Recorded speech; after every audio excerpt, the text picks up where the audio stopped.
Just want to give you the opportunity to comment on the Jayden Daniels situation. I'd be disappointed if that wasn't the first question.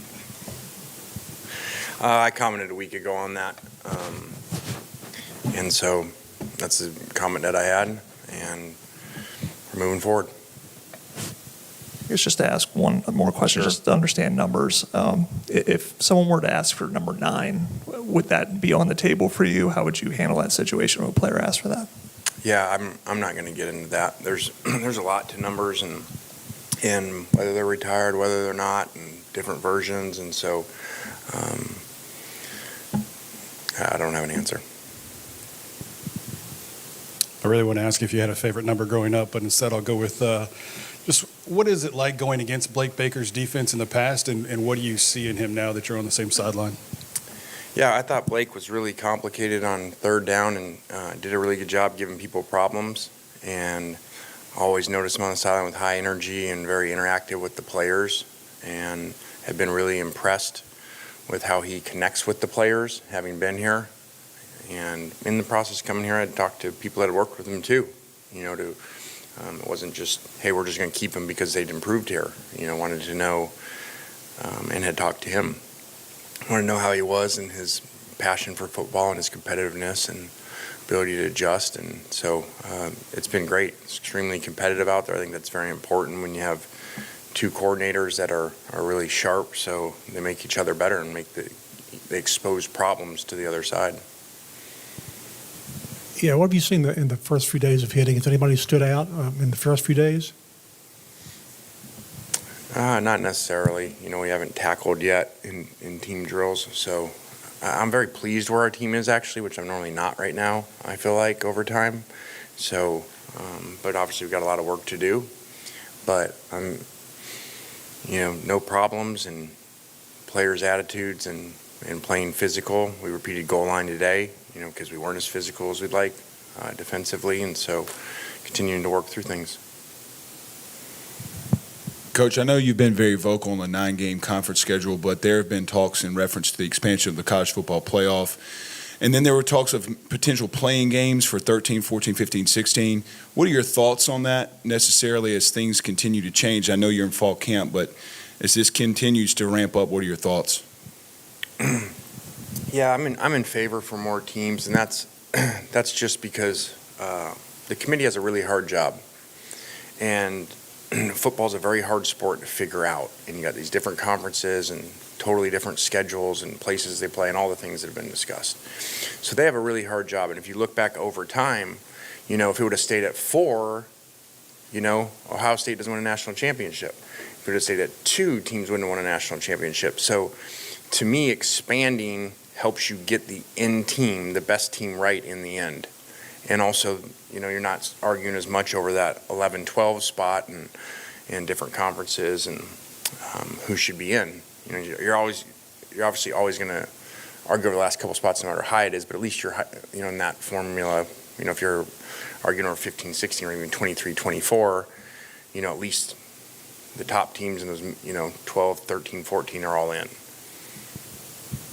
Coach over here, what is it like just having Coach O back with the team and just somebody you can relate to and fall piggyback on, just relaying that he's also been the head coach at LSU and just something you can piggyback with?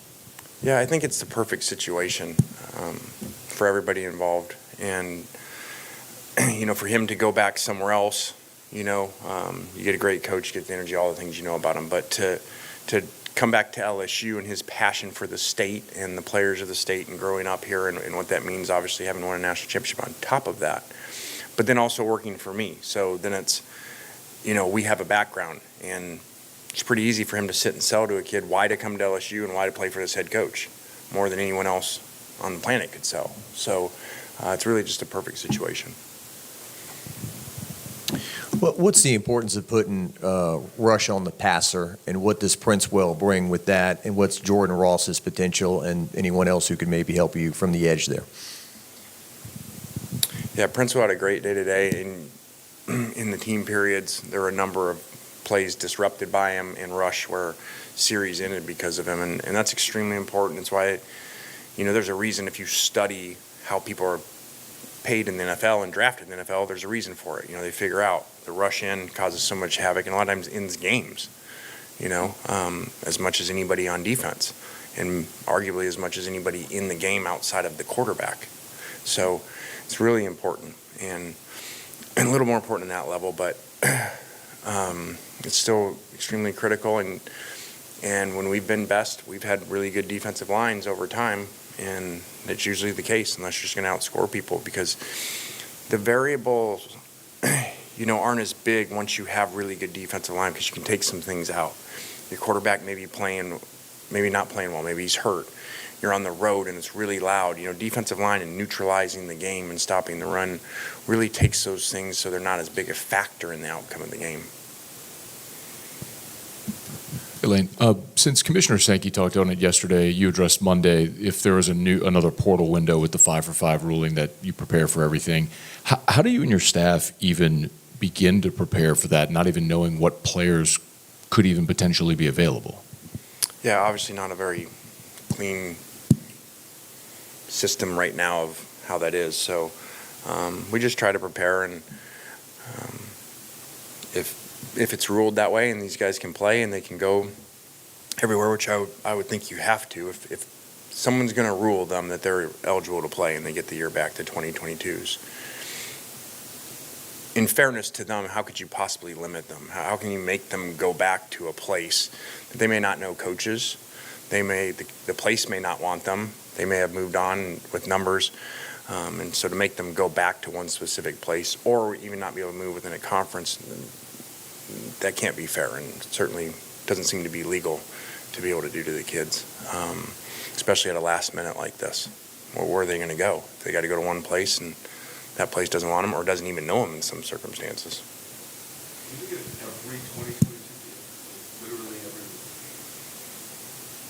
I mean, we usually get pretty prepared for every situation.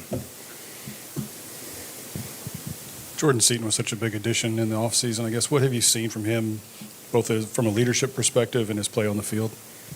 He's had a great camp. Even better than his play has been his leadership by example, the way that he works, the way he's up here extra watching things, and the way he's taken on younger guys and helped them.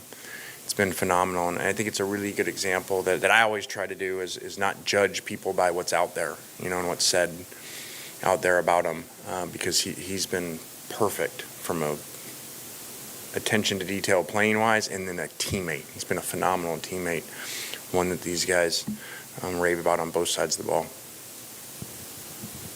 Coach, on that note with the offensive line, to what extent are you all holding competitions for any of the starting spots in that group? And if so, who's maybe caught your eye so far?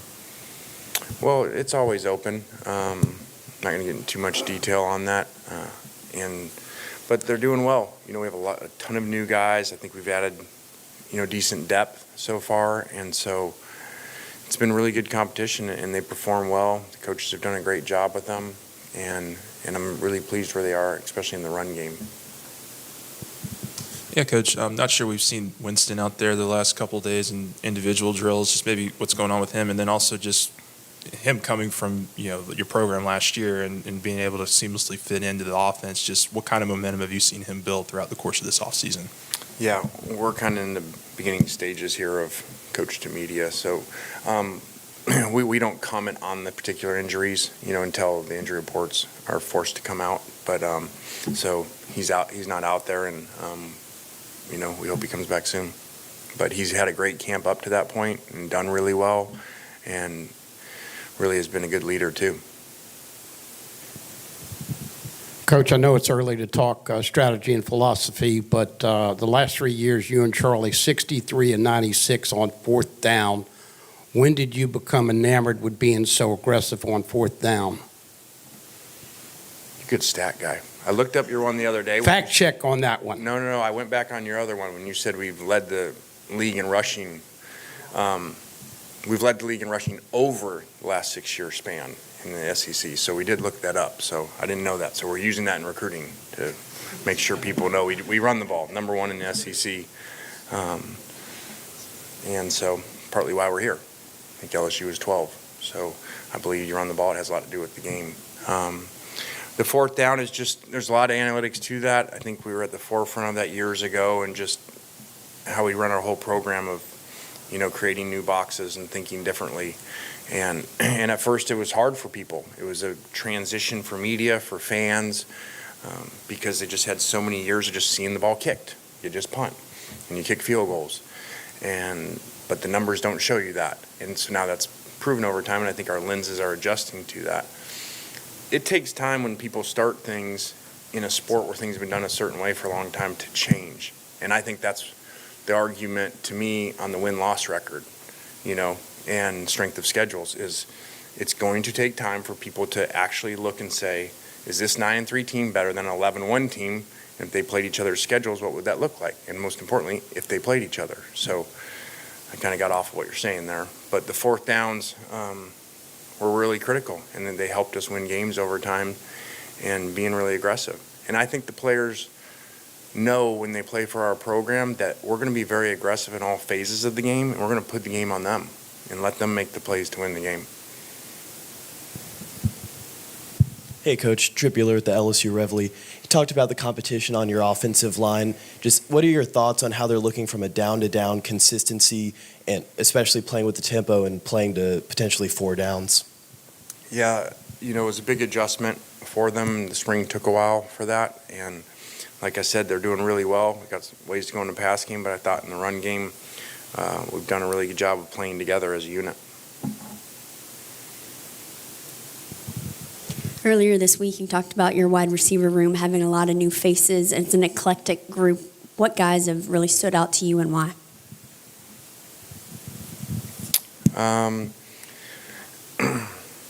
It's been a really competitive group. They've really worked hard and done a great job. Eugene Wilson's had a great camp and really stuck out when he was doing great before.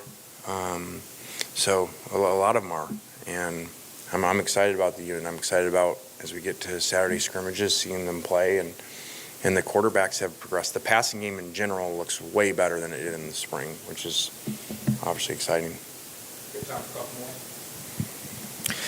At SEC Media Days, Whit mentioned P.J. Woodland as a guy who really impressed him over the offseason. I was curious to ask you about maybe what you remember noticing about P.J. when you were game planning against him last year, going into last year's game, and how much growth have you just seen in his ability at the cornerback position? Yeah, I think he's had a really good camp so far, and progressed from the spring. He's been physical. Has some really good receivers that are different styles. We have smaller ones, taller ones to go against, and has really stepped up his game, which has been a big challenge to him to do. Sam Levitt's obviously played big games, playoffs and whatnot. As a coach, is there anything you do to prepare him going into the SEC now, stadiums of 100,000, much more media spotlight, so forth, being the quarterback at LSU? Yeah, it comes back to playing well and play to play and not getting too excited. I think in the spring he did that a little bit because he was so excited to get out there and impress his teammates, and he was so limited. And so he's really calmed down this fall and really played really well and played without a lot of emotion, which is good in my opinion in the quarterback position. It'll come out sometimes, but majority of the time you got to stay pretty level because you got a lot of people to counting on you. So he's done great. He's very mature, so I'm not concerned about the big stadium part. And he's been preparing for it his whole life. All right, guys, thank you.